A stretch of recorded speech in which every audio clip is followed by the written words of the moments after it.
Hi everyone, Alex Absalom here, and I'm speaking to you from New Zealand.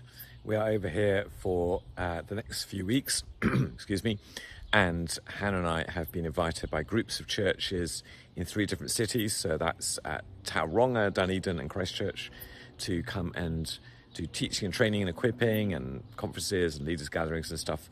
So we're doing 3 full weeks with those guys starting this Monday. So if you want to follow along with that, follow us on social media, so on Facebook and Instagram.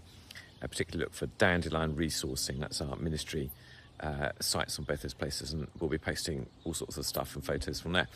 However, what I wanted to tell you about today is a great healing story and some follow-up. So we were here 3 years ago, and Hannah's brother and family live in Wellington, and we spent some time with them. We went to their church, and while we were there, we got invited to pray for a little 2-year-old boy at the time who had a hole in his head. So there's a whole big gap in the top of his skull up here, and he had to wear a special helmet and was under a lot of medical care.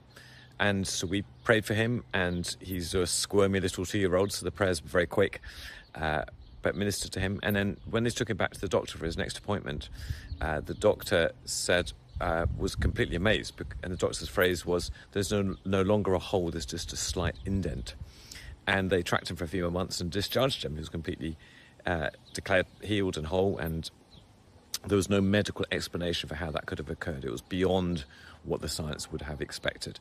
And it was a sweet, beautiful story of God's healing power at work. And so on Thursday this week, we were in Wellington, and we met up with the dad again, and he was telling us that the boy's completely well, and what a wonderful miracle it was. So out of that, I want to just encourage you to always be pressing into healing.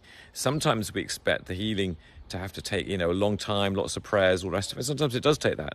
But there's also other times it's just a, quick prayer in and out type moment for whatever reason. So I think don't always assume it has to be long just because it feels big and a meaty prayer request.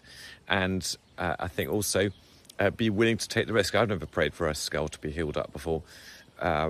So, let's be willing to try a new thing and get in there and just bring some faith and see what God would do. So wonderful story. Good to hear that the Lord's at work. Wonderful to hear about this little boy being completely healthy and whole after Jesus healed him.